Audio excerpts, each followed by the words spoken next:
as yesterday, like during his appearance day.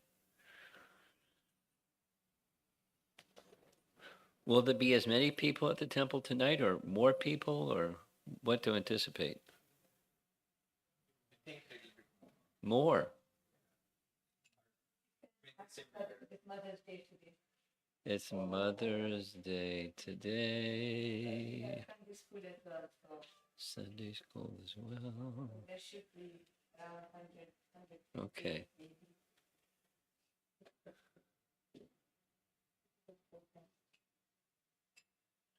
So the plan is still on schedule. We have 6 verses left to complete chapter 9. So 3 and then 3 makes 6.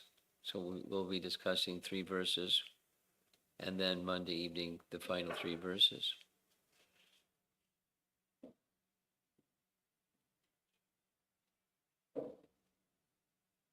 Chapter 10 is a nice chapter also.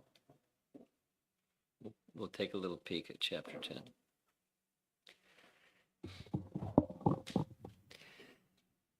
Nama Om Vishnupadaya Krishna Prestaya Bhutale Srimate Bhaktivedanta Swamin Iti Namine Namaste Saraswate Deve Gauravani Prachadine Nirvishesha Sundavadi Paschatya Desatadine Jaya Sri Krishna Chaitanya Prabhu Nityananda Shri Advaita Gadadhar Shivasati Gaurabhakta Hare Krishna Krishna Krishna Hare Hare Hare Rama Rama Rama Hare Hare. So there he is, Bhakta Prahlada, giving pure devotion. So the 3 verses that we'll discuss, the first one is his final prayer, and then the final 5 verses are Lord Nrsingadev speaking to Prahlada. So verse 50, the final of the verses, he is going to speak about the Paramahansa stage of life. Now, what's the Paramahansa stage of life? One of the meanings, the principal meaning, is one of the stages of sannyas. Now, there's another, that's your Paramahansa, is the topmost position, the supreme swan, the swan-like devotee that is totally immersed in the personality of Godhead. But the classical Paramahansa stage is one of 4 stages of the sannyas ashram. So it's Kutichak Bahodak, Parivajakacarya, Paramahansa.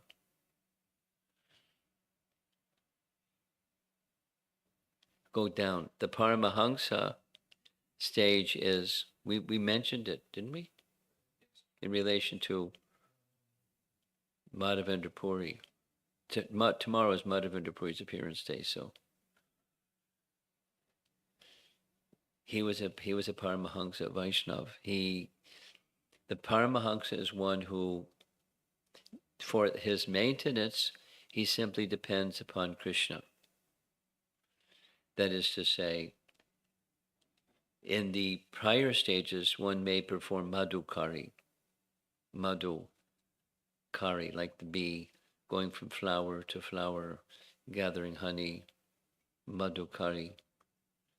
So the madhukari stage of maintaining oneself as the sannyasi may go from home to home and simply requesting some alms, not to be fed, but just some alms, and then he accepts and is for a short part of the day, and then the rest of the day is dedicated to his activities of sannyas. And the Paramahansa stage, he doesn't do that. If people come and offer him something without his asking for something, then he'll accept, and otherwise he'll fast. So people in the West would die. They, people wouldn't be maintained.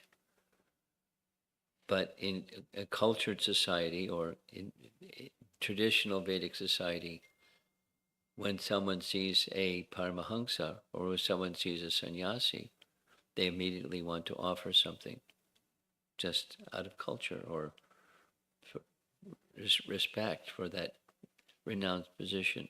So he's going to speak a verse, his final verse, final prayer, about the Paramahansa stage. Here's the translation. Therefore, O Supreme Personality of Godhead, the best of all persons to whom prayers are offered, I offer my respectful obeisances unto you, because without rendering 6 kinds of devotional service unto you, no, it's a detail, offering of prayers, dedicating all the results of activities, worshiping you, working on your behalf, always remembering your lotus feet and hearing about your glories, who can achieve that which is meant for the Paramahamsas? So stated conversely, all of these 6 are requirements or behaviors or conduct of a Paramahamsa. And who can achieve, the converse is, who can achieve the Paramahamsa stage without these 6? So they're all required.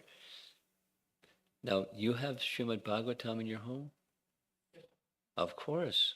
Who doesn't have Srimad Bhagavatam in their home? If they don't, they'll get one soon. So I want to read the purport, but the same message is found in Kunti's prayers, Tata Parahangsanam, Paramahangsanam. You are meant to be understood by the Paramahamsas.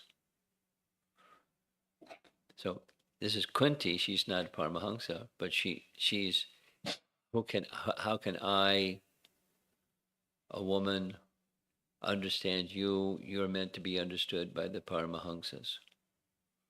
And I don't match that description. So that's her humility. But on the other hand, though she's not in the sannyas ashram, that's for sure, but she's Paramahamsa, and she understands Krishna. She understands Krishna through the medium of service. That's how one can understand anything or transcendental anything. So let's go to verse number 50. The Vedas enjoin. Nayamatma pravachinena labhyana medyana bahuna shutena. One cannot understand the Supreme Personality of Godhead simply by studying the Vedas and offering prayers.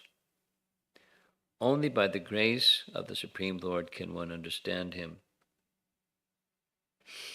The process of understanding the Lord, therefore, is bhakti. Without bhakti, simply following the Vedic injunctions to understand the absolute truth will not be helpful at all.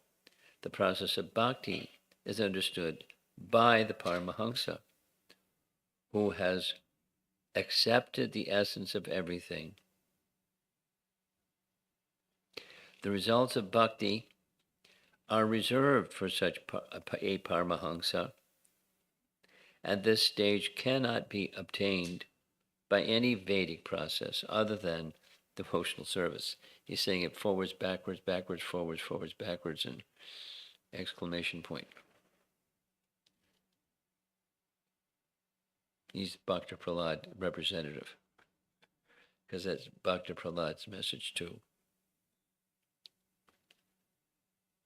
The result of bhakti The results of bhakti are reserved for such a Paramahamsa, and this stage cannot be obtained by any Vedic process other than devotional service. Other processes, such as jnana and yoga, can be successful only when mixed with bhakti. When we speak of jnana yoga, karma yoga, and dhyana yoga, the word yoga indicates bhakti. Bhakti yoga or Buddhi yoga, executed with intelligence and full knowledge, is the only successful method for going back home, back to Godhead. If one wants to be liberated from the pangs of material existence, guess what? Bhakti. Final sentence. He should take to devotional service for quick attainment of this goal.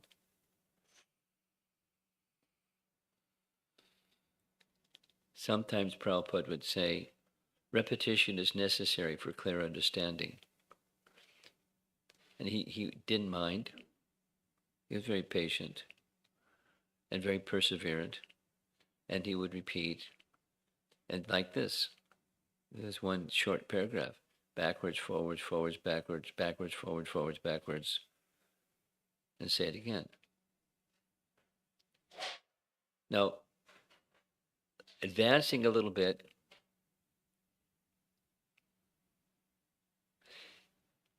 I've mentioned this several times. Here's one more time.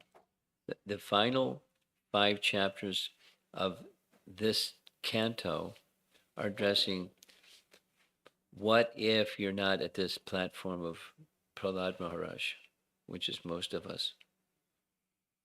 What to do, and is it possible to get there, how to get there. So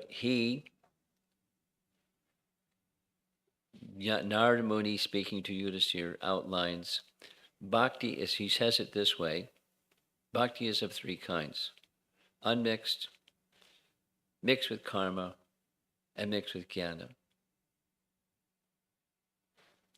Prahlad is in the unmixed category. So the unmixed category may not be my attainment. What about me? Or how should I execute bhakti? Because bhakti is, so many nice things are said about it. And pure bhakti is unmixed.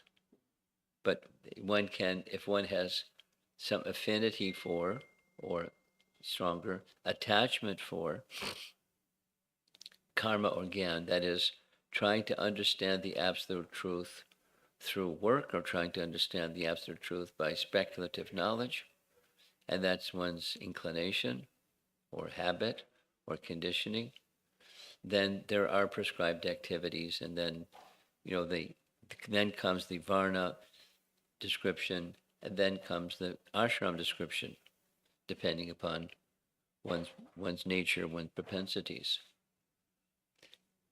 And one more time, that because there's a topic that was discussed more than once during this visit, Nishkam Karma Yoga. It's one, through those other methods, one can come to the platform of Nishkam. Through the platform of Bhakti, one can come to the platform of Nishkam, that is, having no desire, having no other desire. There's desire, but the desire to serve Krishna. And when that all other desire, it's very simple. When other desire is removed, there's something left, because we're souls, and souls, part of the Supreme, have qualities like the Supreme, who has desire, unlimited desire, icha, or satya sankalpa shakti. And so he desires, and voila, the desire becomes fact. And he doesn't have to do anything. His potencies do everything. And we're not the Supreme. So we do things following behind a desire to achieve something. So achieve something in the realm of karma, achieve something in the realm of jnana, and even a very high form or expression of jnana is Brahman realization.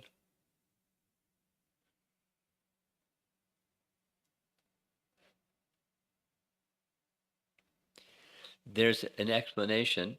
I haven't heard it said many, many times, but by the understanding I've heard is that Shankaracharya would not accept anyone as a student unless they were a sannyasi.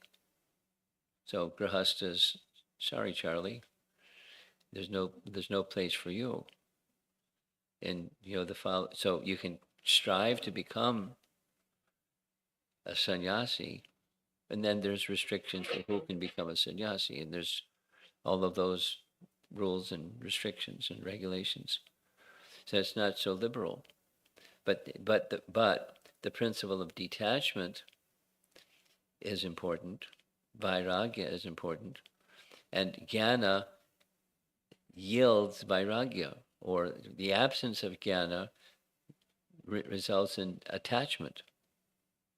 And when you're attached, then you can't progress because you're attached to something material.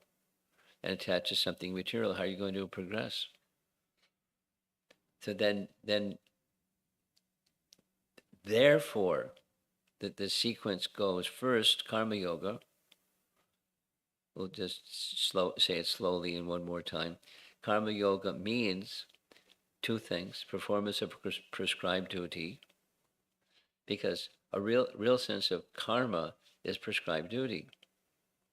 So karma yoga is performance of prescribed duty, and the results of that prescribed duty go to Vishnu.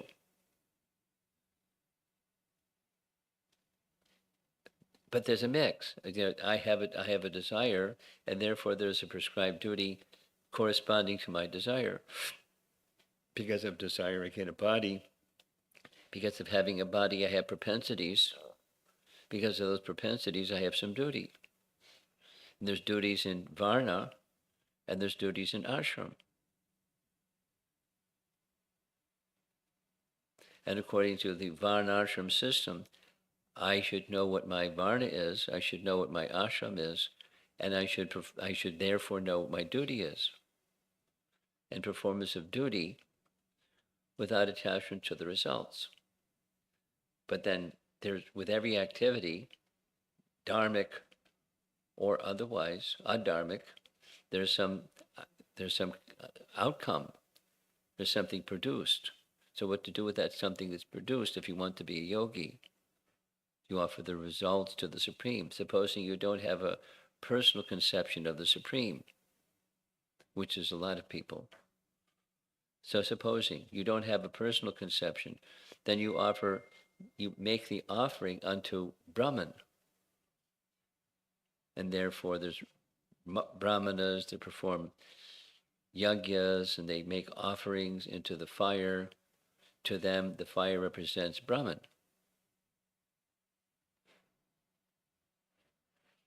And for me, as the one who's going to the Brahmana asking for this yagya, that yagya, once I identify my intention or sankalpa, he picks this yagya, that yagya, this mantra, that mantra, corresponding with that desire. And this deva and that devi, and then the yagya is performed, and I get good results. And the good results are offered to Brahman. And the goal is elevation of consciousness, and as consciousness becomes more elevated, and continue living a life of regulation according to the karma kanda section of the Vedas, where offering my activities to the Supreme, comes the next stage. It's just in sequence. And after karma kanda comes jnana kanda. Then let me singularly focus on transcendence, or the non-material. By definition, at least the conception is, the non-material is Brahman, meaning implied as impersonal. And then I try to meditate on the impersonal. And it's bona fide. It's not like There are certainly concoctions, but done properly, it's a standard. It's a type of transcendental approach. Meditate on Brahman. Now, how do you fix your mind on the formless, qualityless, attributeless?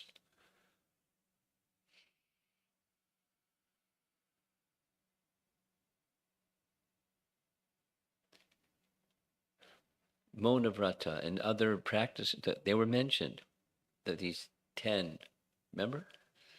10 applications or practices that can help one attain liberation. Liberation in this sense is a definition by negation. Definition by negation means no longer involved in the material affinity. And if I don't have if it's just negation, then what's on the other side of no longer material affinity? Now that's a very high stage, no longer material affinity. But if you're if you're a Buddhist, it's nothingness. How do you meditate on nothingness? The sound of one hand clapping and other nice things.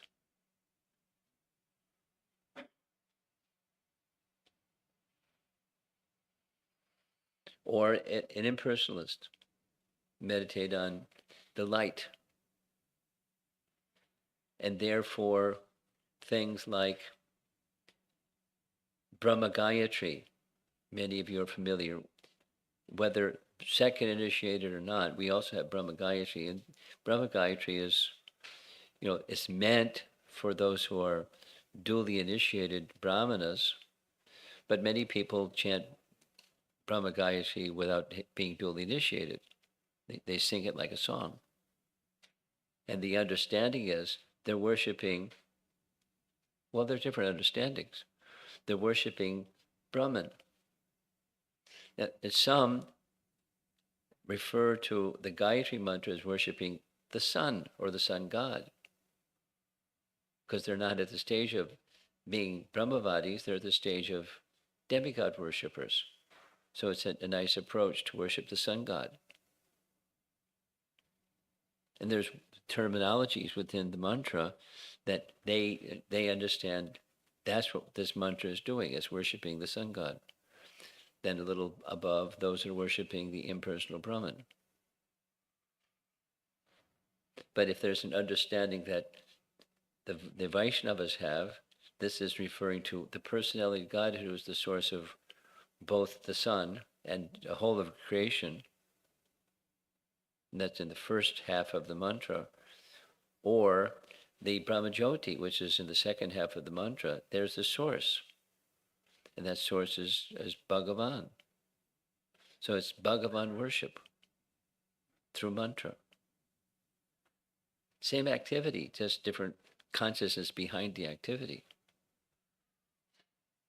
So similarly, back to the topic of this verse in the purport, the Paramahamsa is one who understands the Supreme as a person, and my existence is dependent upon the independent Supreme Person.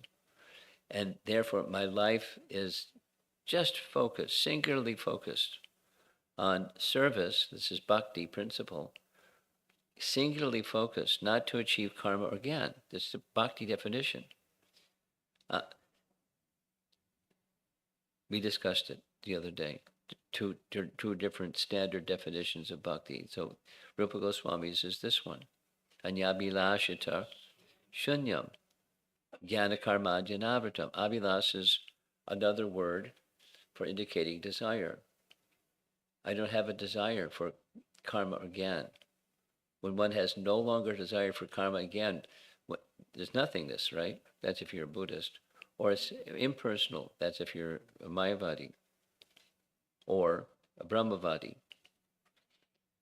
And then when there's a desire, what's that one desire that's in the transcendental beyond the material desire?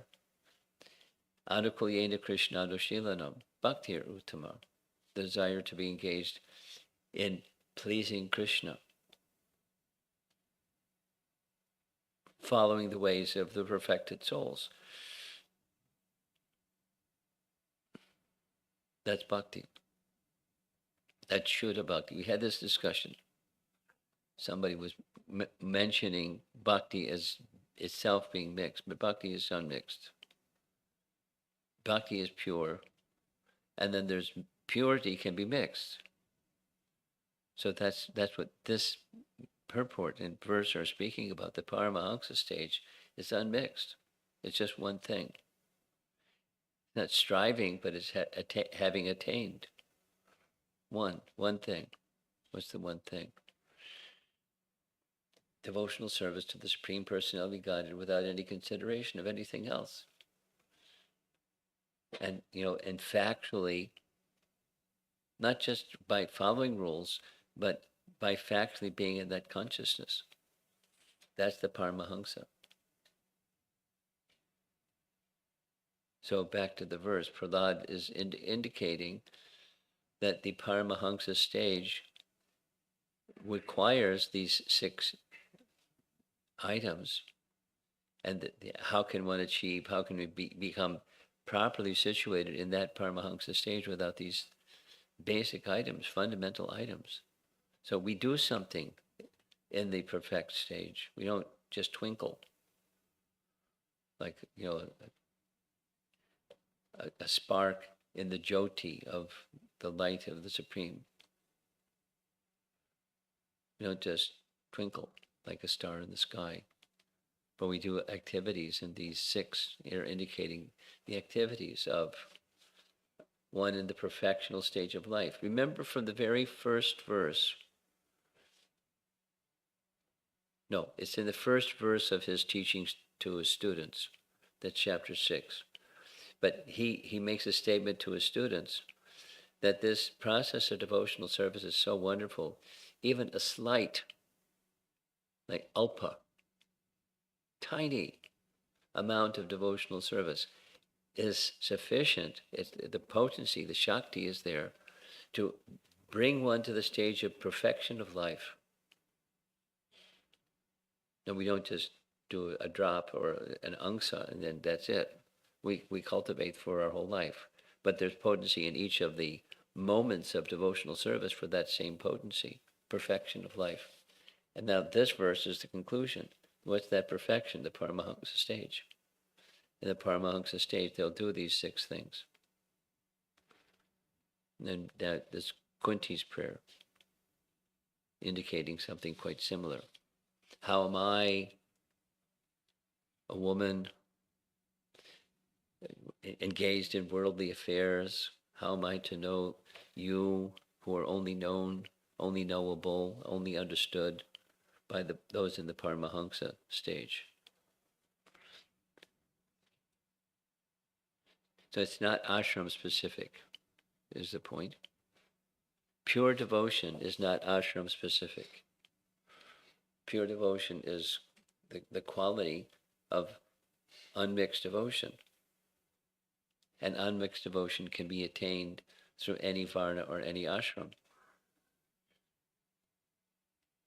Either in the gradual cultivation platform, which we're striving to do, to take bhakti, mix bhakti with our lives, and become mixed devotees, but with bhakti at the foundation. Let's say it the other way. Supposing one, this is an important teaching in the Bhagavatam. It's stated in Prahlada's teachings as well.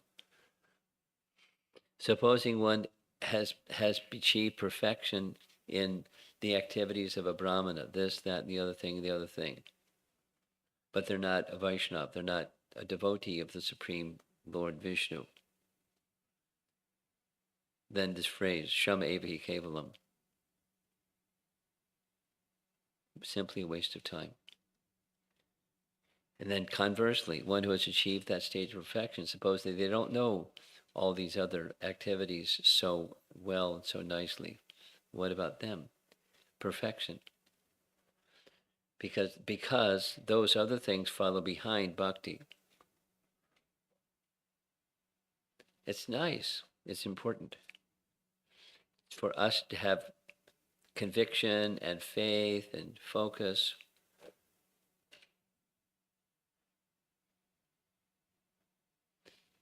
So doing the do's and avoiding the don'ts, that's nice. But more than nice is, what's the purpose behind the do's and the do nots? What's the purpose behind the Vedas? What's behind the purpose of knowledge? Behind the purpose of anything beneficial? What's the goal, the purpose? And the Bhagavatam, obviously, just like in this one verse in purport, over and over and over, to attain that stage of unmixed devotion. Because in that stage of unmixed devotion, that's our constitutional position. So that's the end of his prayers. The next section I wanted to show you is photographs of different deities of Lord Nrsingadev. Now, you may have, because Nrsinga Chaturdasi was yesterday, you may have come across some of these on your own. Here's a deity in Karnataka, Chintamani Narasingha. And here's a little text that says something about the deity. Very ancient temple, 12th century. Legend is that it was built by one of the Hoysala kings for this district. The deity was self-manifested. Locals believe this deity has a special power to remove mental illnesses. So if you know somebody that has a mental illness, that's a deity perhaps you can encourage them to visit. Local devotees believe that Prahlada actually worshipped this form himself. Another deity in Karnataka, Lakshmi Narasingha. Originally, this temple is not really known, but the locals believe the Lord came there to protect the town and its residents. Now, in the bottom right corner, there's some description of where these photographs come from. There's a devotee, a young devotee named Dhruva. From his childhood, he had fascination of Lord Nrsingadev, and he grew up, became not just a young boy. Then he got a camera, and he went, this place, that place, and he scoured and did his research, and so he published a book. And the book is pictured. The details are in the lower right corner. We'll see the details if you're interested later. And he's a fanatic. He's very knowledgeable, and he's very happy. He's not a fanatic in the sense of like a mentally disturbed person. He's quite intelligent and quite, functional, but, intensely devoted to Lord Nrsingadev. This is Ugra Nrsinga, as he's ripping apart Hiranyakashipu. It is believed that this town was once known as Arjunapuri, named after Arjuna. Arjuna requested, now this is, so much can be fable, that's whatever it is said, or some people believe. Arjuna requested Krishna to show his Nrsinga incarnation. Krishna replied, it was not possible to show that fierce form. Instead, Arjuna could have darshan of the form of a deity. Therefore, on the request of Krishna, Lord Brahma had a deity of the Ugra Nrsinga carved and gave the deity to Arjuna. That's the name of the town. Ferocious looking and of huge size. The whole village comes to worship this deity, whether Hindu or not Hindu. The local priests cover the part of the deity where the demon's stomach is torn. Local legend has it that one will go mad if they were to see such a thing. Now the pujari has to see such a thing, so let's see if he becomes mad. Yoga Nrsinga in Karnataka. This form is said to be the deity of a past royal family who built the temple for him. Looks like Garuda and down below. Yoga Nrsimha, another one. Lakshmi Nrsimha, Swami in Karnataka. Happy Narasimha. The temple was constructed by a great devotee 800 years ago. Not so long ago. Yoga Nrsimha, again in Karnataka. Located on a mountain, this temple has been visited by countless saints throughout its 800 years history. Ramanujacharya is said to have stayed here for some time, visited by Chaitanya Mahaprabhu. Yoga Nrsimha. Chintamani Nrsimha. Very large deity. That's all that he comments about this deity. And another Yoga Nrsimha, it's in that certain posture. This form was made almost 500 years ago and was the main lord of the village. Ugra Nrsimha, another one, Ugra Nrsimha, again Karnataka. The locals call him Happy Nrsimha. 800 years old temple. So not so long, 800 years. Many of you recognize this deity. I don't even need to tell you where, because you probably all have been there. New Vrindavan. And of course, this is Harshida Mayapur. There's a Nrsimha deity in another temple in the Bavarian forest in Germany. And he's a very happy deity too. And this has several photographs of him at different times, some a little bit further away, some a little bit closer. Here's a real good close-up of this deity. Now, these photos are all taken. Here's the book. Dhruva was the author or the photographer, and The Lost Temples is the title of the book. So there's the little bit of the information. Thompson Press. So now we're ready for the final two verses for this morning. And it's actually the final 5 verses, but we're just going to do the first of the 2. Lord Nrsimhadev offers benedictions. Prahlada has offered his prayers, and he's going to begin offering benedictions. So here's the first benediction. The great Saint Narada said, so this is Narada narrating all of this to whom? Yudhisthira. On the occasion of Rajasuya Yagya, the whole canto. Thus, Lord Nrsimhadev was pacified by the devotee Prahlad Maharaj with prayers offered from the transcendental platform. The Lord gave up his anger. No, he gave up his anger before the end of his prayers. And being very kind to Prahlad, who was offering prostrated obeisances, he spoke as follows. So it's a short purport in the Bhagavatam. The word nirguna is important.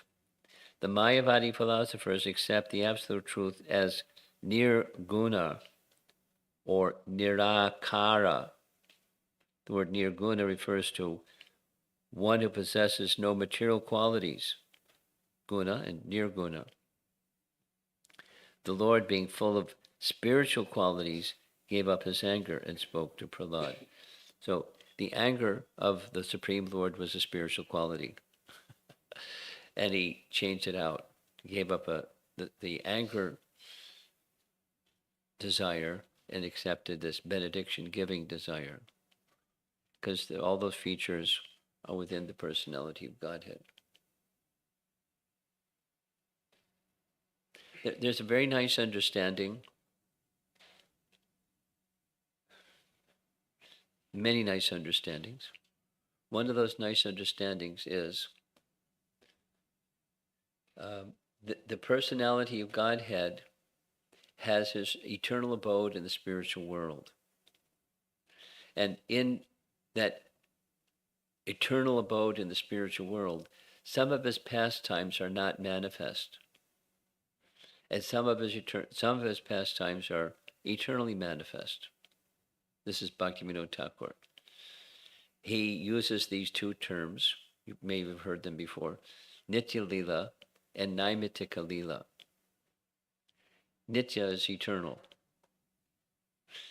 Naimitika can be translated as occasional. So the earthly pastimes of the Supreme Personality of Godhead are occasional.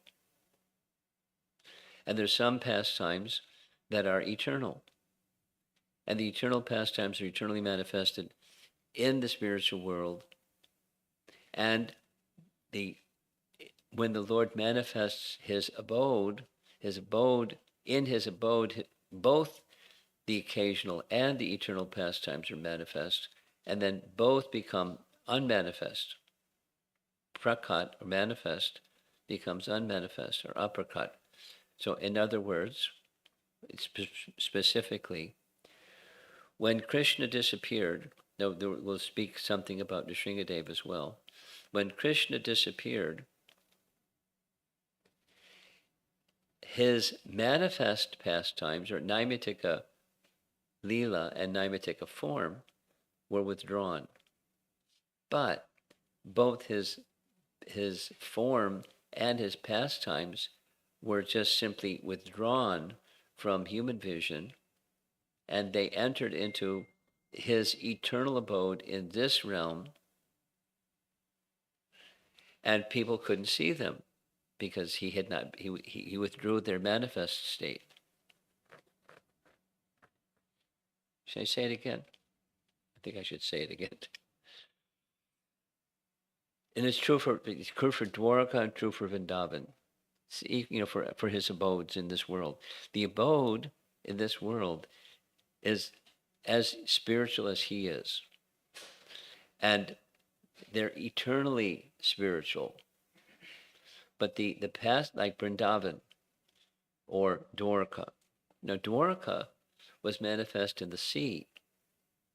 And at a certain time, Dwarka disappeared back into the sea. But didn't just disappear back into the sea.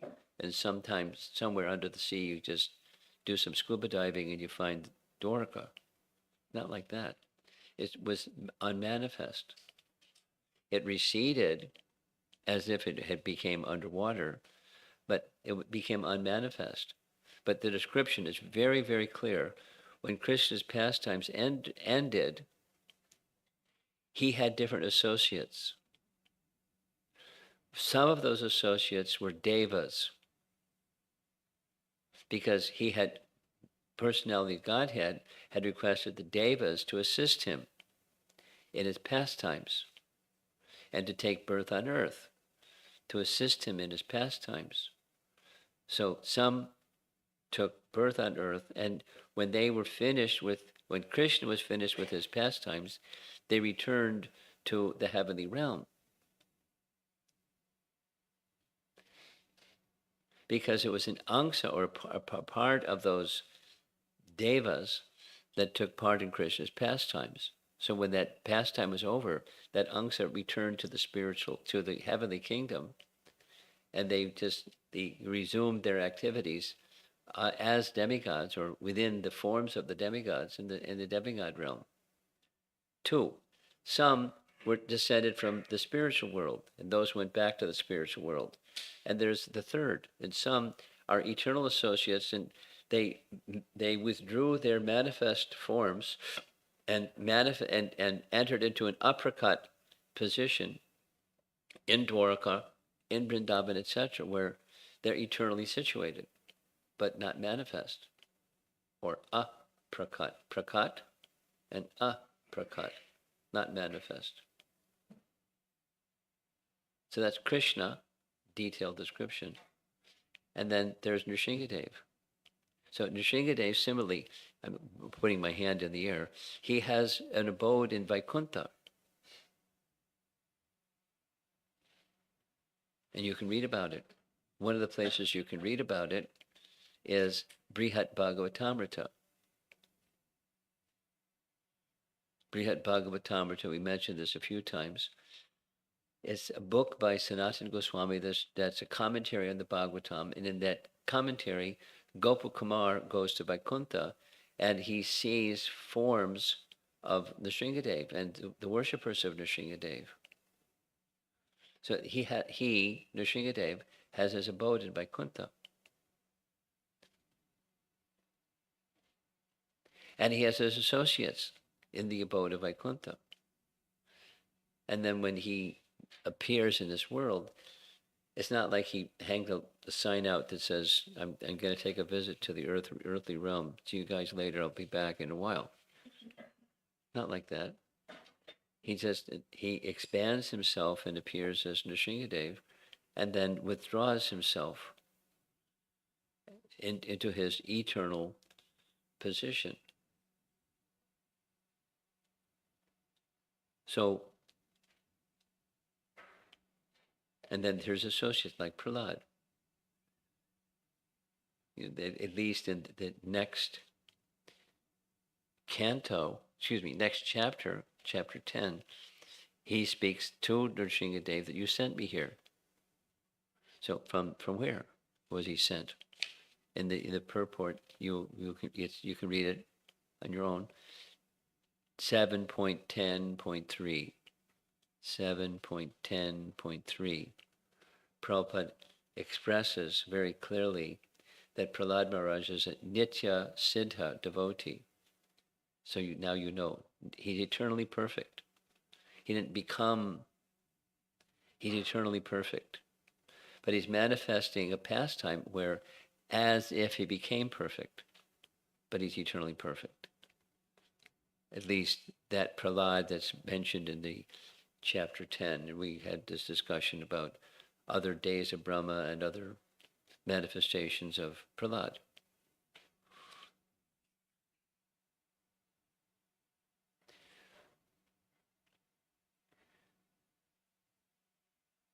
So this verse is indicating, go back to the Nirguna.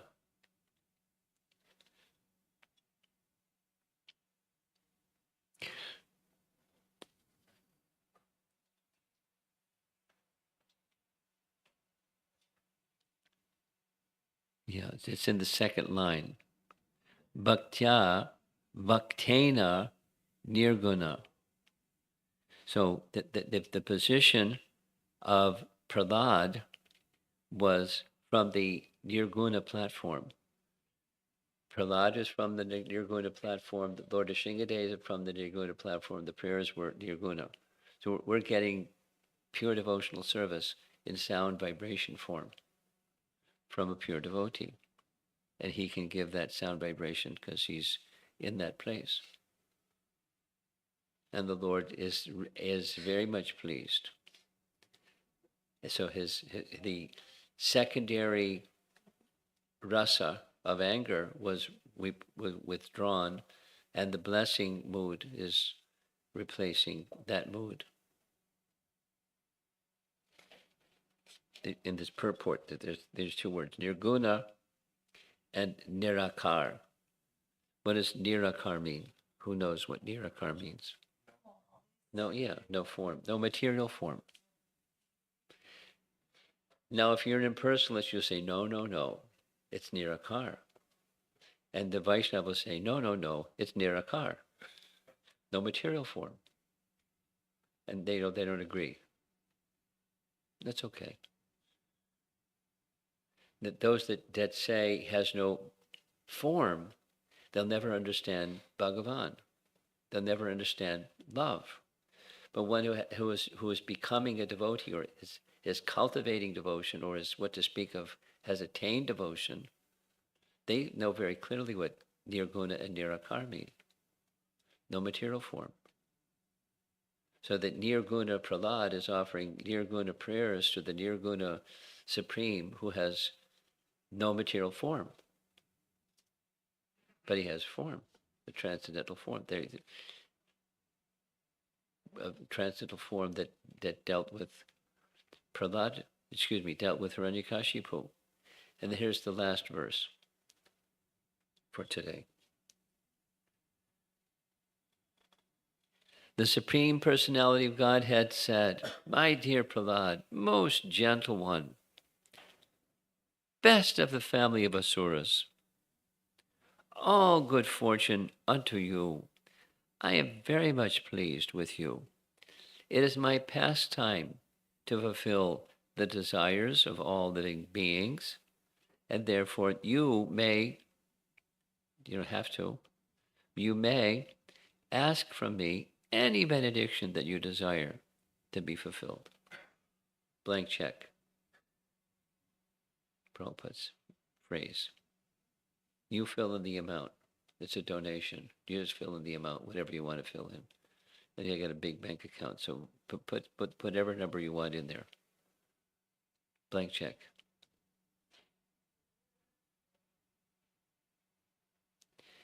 I'll read the purport. The Supreme Personality of Godhead is known as Bhaktavatsala, the Supreme Personality who is very much affectionate to his devotees.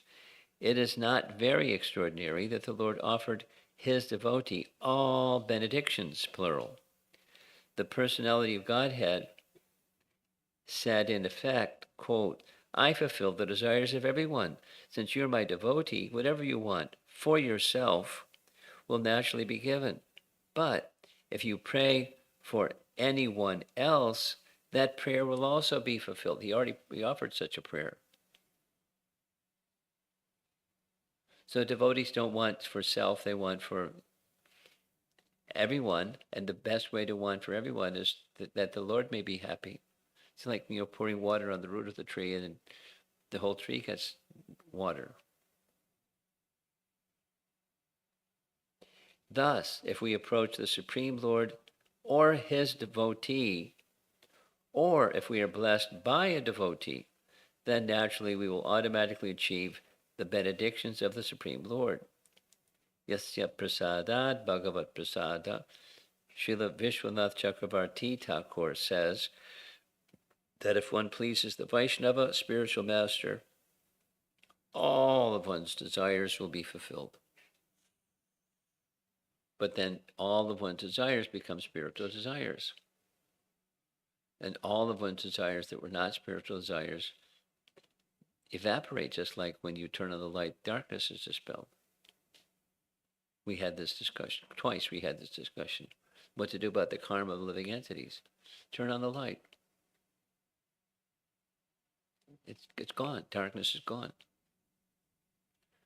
What about the law of karma? The law of karma applies to those that are entangled in material complexities.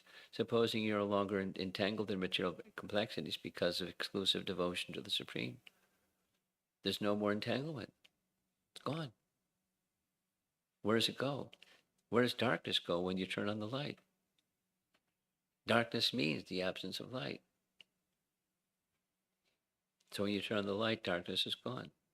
So karma, or the bondage of fruitive work, is gone when there's bhakti. It's a mystery in one sense, but it's very simple in the other sense. So that's midday session. I want to cover a couple more points. Just show you some nice photographs. This is a nice photograph. This is Lord Nrsingadev hand feeding Prahlad sitting on his lap, and there's the goddess of fortune standing behind him. It's a nice painting. There's one of the disciples of Madhvacharya, Anandatirtha, pictured here. So, of course, there's Madhvacharya with his two fingers in the air. That's, when you see that means Madhvacharya. But a follower of his, he offers a prayer to Lord Nrsingadev, because one of the temples in Udupi is a temple to Nrsingadev. There's 9 temples, and Udupi Krishna is in the center.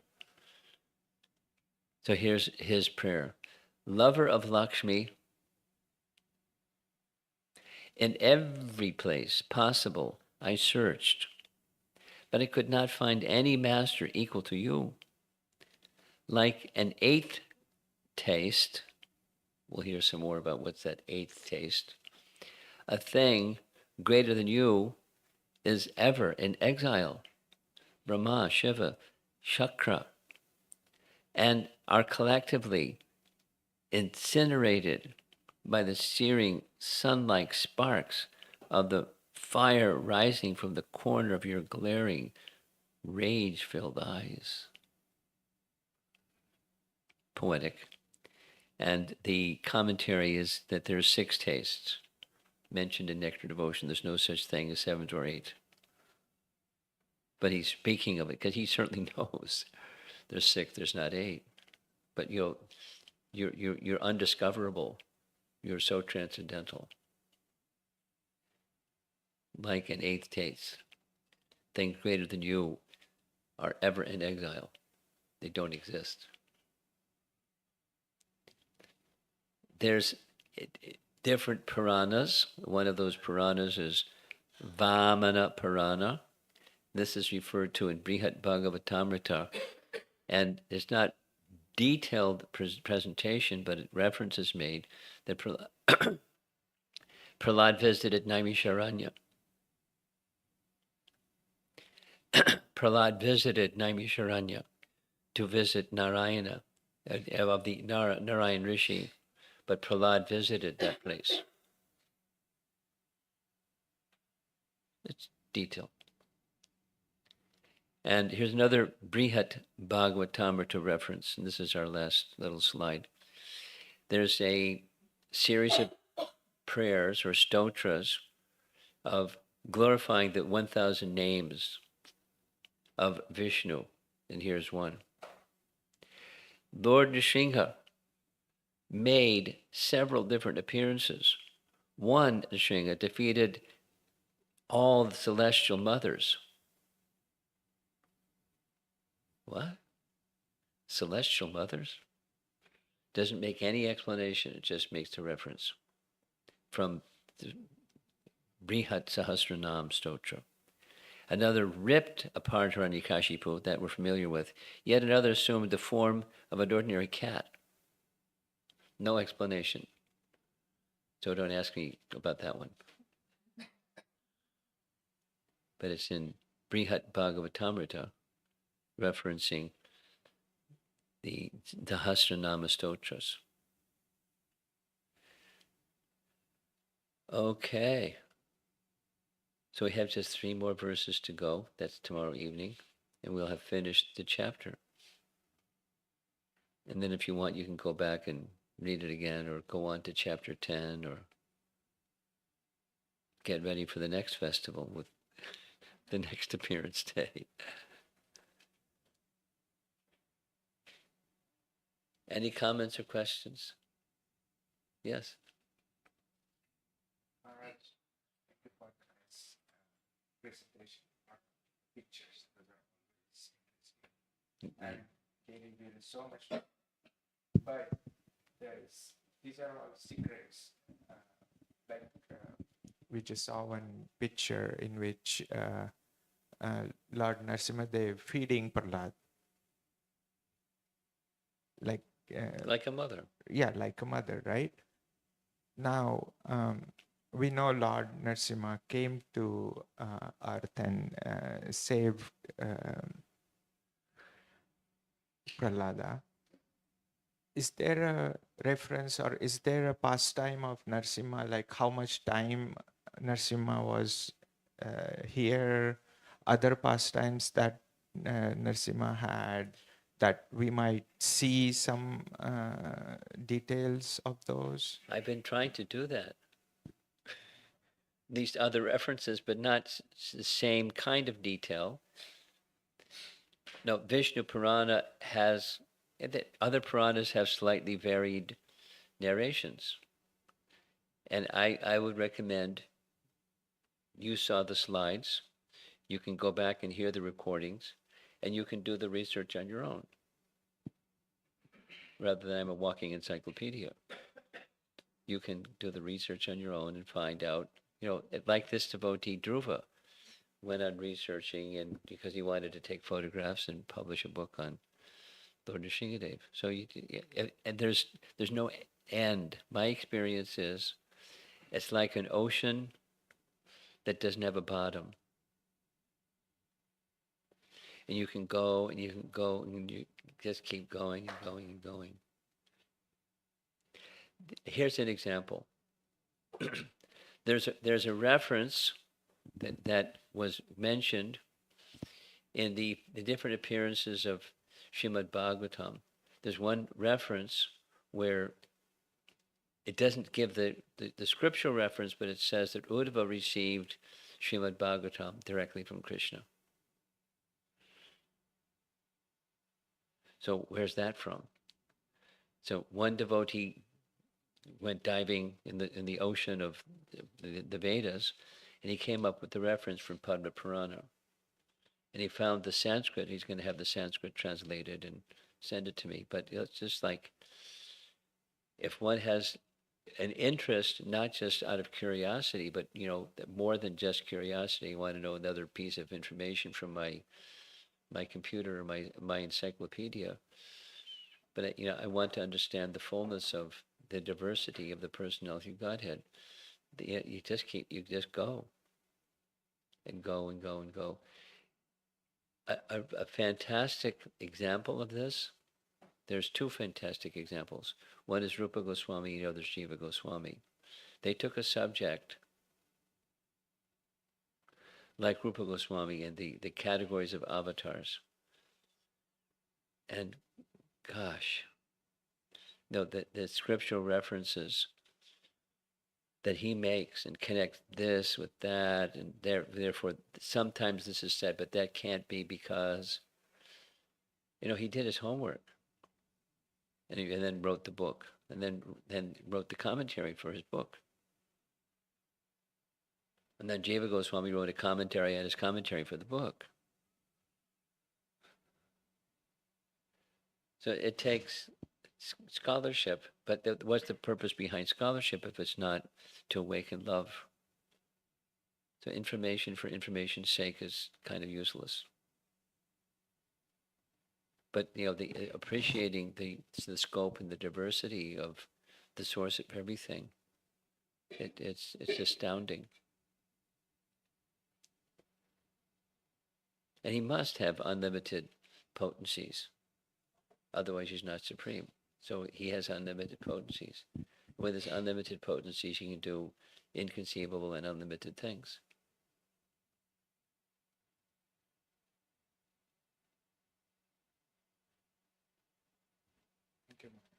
Like becoming a cat.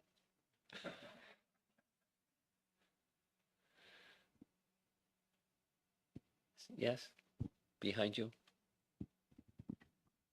Thank you, Maharaj, for the wonderful lectures. Kunti, so this is regarding the Kunti. So for the unmixed, when you have unmixed devotion, and that when you have that 6 rendering services that is mentioned in that verse, so then you attain the perfection, but that is the Paramahamsas. Then you attain what? I mean Say it slowly. Then you attain what? Your voice went fast. Oh, okay, sorry. So when you do the 6 rendering services, Okay. kind of. Got it. Right. Then? That is the perfection for the Paramahamsa stage. It's the stage of Paramahamsa, yes. Yes. So my question is, does Kunti also have the Paramahamsa stage? Why not? Right? Why not? She's speaking as if she doesn't, but that's not your question. Your question is, does she have it or not? Yes. Or yeah, she how has it. we can, how we can go to that stage? I mean, it is That's hard. another question. You serve those who are Paramahamsas. Mahatsevam dwara mahor vimuktes. Remember? Yeah? 552. Bhagavatam.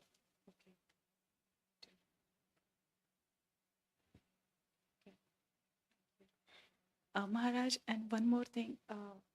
picture that you showed, Madhavacharya, he raised two fingers. Yeah. So is that the duality, the No, philosophy? it's dualism? his that each of the principal acharyas have a doctrine, and Madhvacharya's was Dvaitavad. Dvaita. There are two. It was direct, head-on collision, confrontation with Shankaracharya that said only one. Purposefully and repeatedly, two. Then it goes further. The further is there are 5 kinds of Dvaita, 5 kinds of differences. The supreme and the living, the jiva. That's one. Between the jiva and prakriti. Between prakriti and prakriti. Between prakriti and Bhagavan. So he goes through in detail, then like lengthy explanations with scriptural references, concluding Dvaita. If you want to understand the Vedas, you have to look through that lens. That's his position. Dvaitavad. Thank you, Maharaj. Hare Krishna Maharaj. Maharaj, it's been told that Lord Narasimhadev appeared in a place called Ahobilam in Andhra Pradesh or something. Yeah. So, do you have any pictures like that, or is it true? I did it the other day for the Shringa Chatur. No, for Akshaya Tritiya. I described and showed a picture of the deity, and there's the pastime, and what's the history of the pastime. So, you want me to do it now, or I would recommend you go back to that recording, and there's a picture of the deity that's that big, because there's a picture of someone with a little cup performing abhishek on the one day of the year that all the chandan is removed, and then they put 120 kilos, and then another 3 times of the year, 420 kilos. But the deity is like that big. So, Ahobilam. Yes, And then the Maharaj. history of how that happened. And there are those who in Ahobilam, they say that place where Lord Nrsingadev men tried to push Krishna off the cliff was in Ahobilam. That's what they say. No, what is that what you're looking for? Yes, Maharaj, because you have shown the nice different forms of Narasimhadev. It looks like it's. Want me to show you that image? Yes, Maharaj. It'll take a couple minutes. No problem. No problem. We'll Yeah, do it. the reason I'm asking because the photographer took a nice picture, but it Oh. looks like you only focus on one part of the state, because Andhra Pradesh is also a lot of Narasimha temples are there. I'm just trying to connect. And those temples that I don't recall. It was some long time ago that I selected those photos from his book. I had them scanned, and did the little bio. His is longer at each place, but Ahobilam is historically much older. These are historically more current. At least the ones that I picked. Is Ahobilam as a Sri Vaishnava Sampradaya temple, or? I can't remember. Does anybody here know the answer to that question?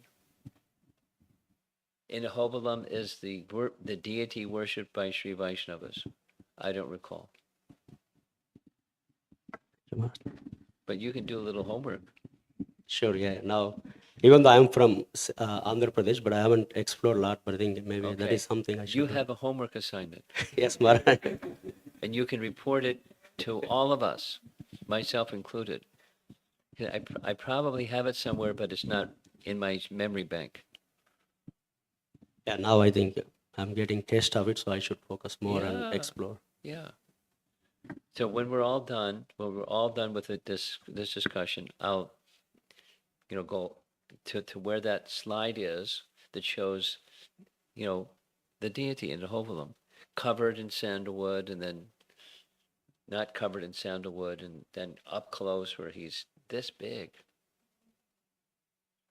You'll see. And he's half Nrsingadev and half Viraha. And there's a whole story between why half and half.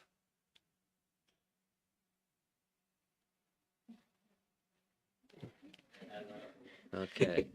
But it's easy, it's readily available. It just my memory is not perfect.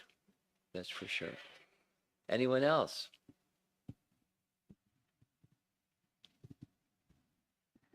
Yeah. Hare Krishna Maharaj. I want to make one comment and maybe a follow-up question.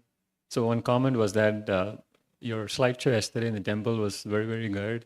It was amazing. And I had one of my friends who doesn't visit often come yesterday for Narasimha Chaturdasi. And after the lecture, he came to me and said, this is the best presentation he has seen on Narasimha Dev. And he hadn't known the connection between Jai Vijay and four Kumaras and Narasimha Dev and Kamsa and all the whole cycle of the three births and death of Jai Vijay. So he was very appreciative, and I just want to extend his thanks to you. Tell him to come tonight.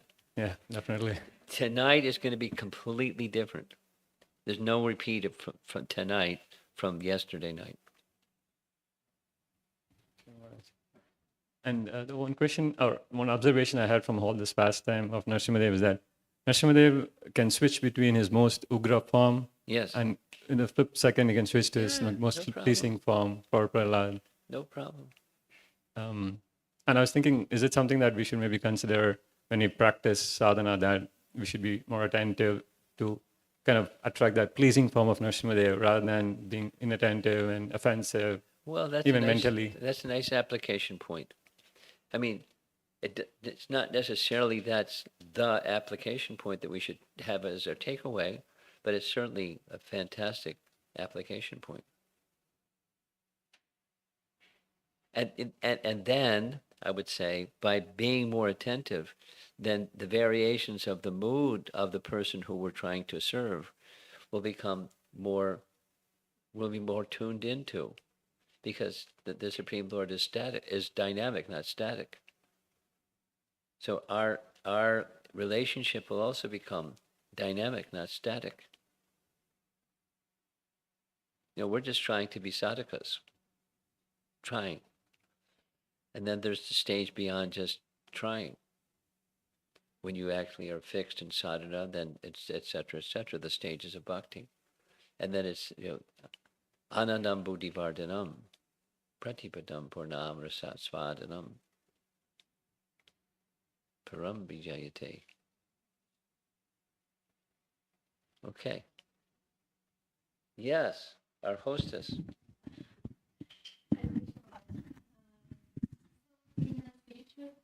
In the spiritual world,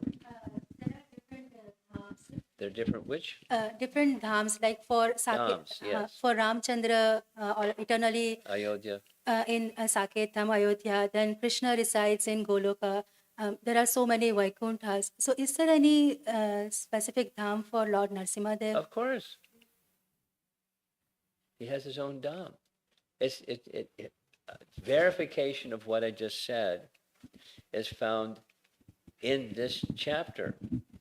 In the beginning parts of this chapter, Lord Brahma and Lord Shiva profuse streams of prayers, and didn't have any dent on his anger. They then approached Lakshmi. She was afraid, and then the commentary is she had forgotten that feature of anger was so intense. She forgot. She in different days of Lord Brahma, she had his association in the spiritual world. He has that form in the spiritual world, and she forgot.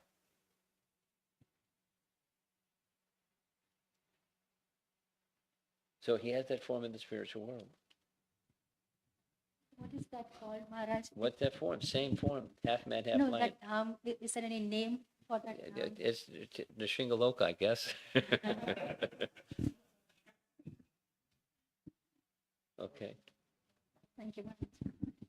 Yes, one more. In fact, the last one. No, the Hare second to Krishna last one. Maharaj, There's very one wonderful behind you class. too. Go ahead. Go ahead. Keep going. Maharaj, during the time of Bali Maharaj, when Lord Bamandev came, and during the time he said, you go and live with your grandfather, which is Prahlad Maharaj. Yeah. I believe Prahlad Maharaj living the lower planetary system near to Garbhodaka Ocean. Take a little further from your mouth because it's Prahlad Maharaj no, a living. little further from your mouth. Your voice Prahlad, is too intense. Got it. Prahlad Maharaj living near the Garbhodaka Ocean. That's a Patal Lok. So my question is, Maharaj, if Lord Narasimha wants, he could go and live with Narasimha Dham. He can go anywhere, no problem. He's not restricted. He can go anywhere. Then he can be in multiple places at the same time. No problem.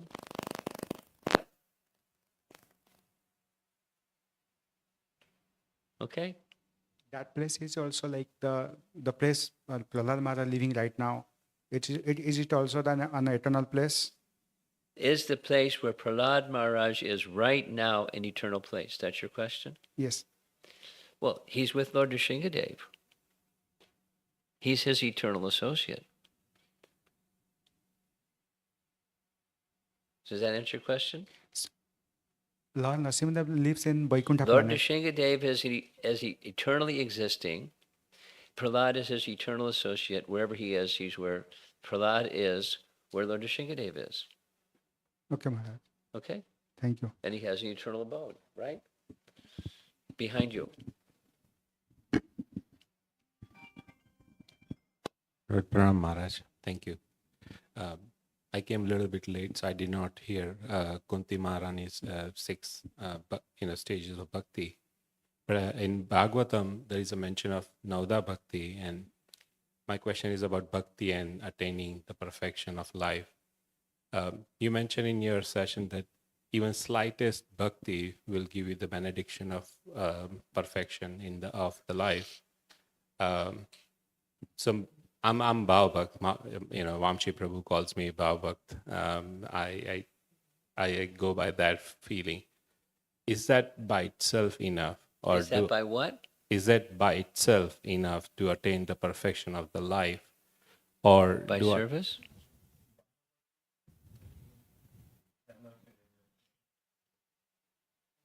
Do it one more time. Fourth time. My question is Bhav Bhakti by Bhava itself? Bhakti. Bhav Bhakti or Yeah. Bhav, Bhava Bhakti. yeah. Is that itself enough to attain the perfection? Well, Or is a flower sufficient or the fruit that comes after the flower sufficient? That's what you're asking. correct? Or do I need to do more to get that fruit? When you're at the stage of Bhava Bhakti, the flower becomes the fruit. No problem. Don't worry about it. Okay. You're asking a technical question, and the acharyas describe from the bhava stage, prema stage follows, like the fruit that's on a tree follows behind the flower that's on the tree. The flower comes first, and then comes the fruit. Thank you, Maharaj. Bhava comes first, and then comes prema, and it's just sequential. It's just completely natural, and quickly, in fact, from the flower to the fruit.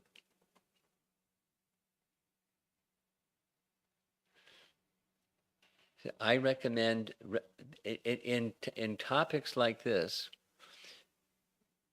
bring it down to how can I do my sadhana with absorption, more absorption than the past month or week or yesterday, or even today, with more absorption. That's where our attention should go.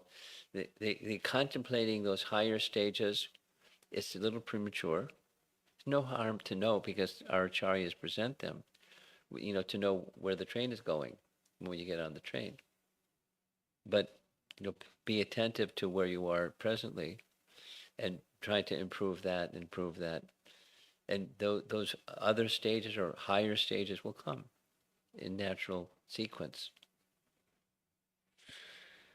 Okay, so I'm going to go offline for a second and find the Ahovalam deity, and then we're done. Okay.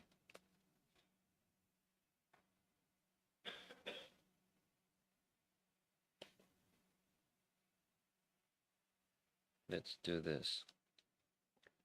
So you don't see where I'm going.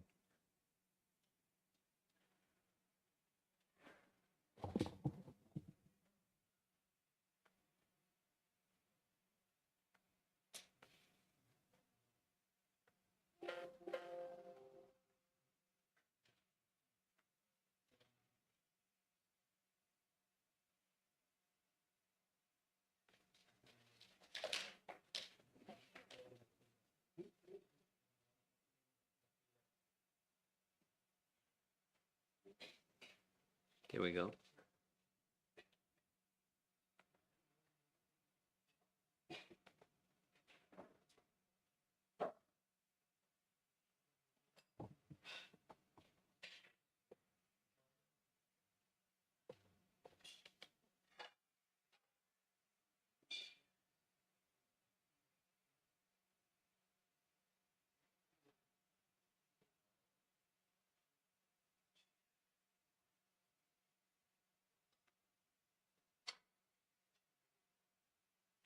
Okay, so there's the deity, but it's Varaha Lakshmi Swami, covered in chandan 4 times a year, 120 kilos each time they apply. And on this particular day, the Akshaya Tritiya day, they remove all the chandan. And when they remove all the chandan, there's the deity. He has the face of Varaha, the body of Nrsingadev, with claws and the tail of a lion. Now, you can't really tell how big he is from this photograph. This is what they call Nijarupa Darshan. This is actual form. And this is the place, Simachalam. And there's the deity close up. And here's how big he is. Now, this is what you're referring to, yes or no? This one is a different place. It's a different place. Ahobilam is one place. This is another temple. Okay, okay. Then I don't have those pictures. Ahovalam. This is also Okay, okay. Ahovalam is different. Okay. Okay.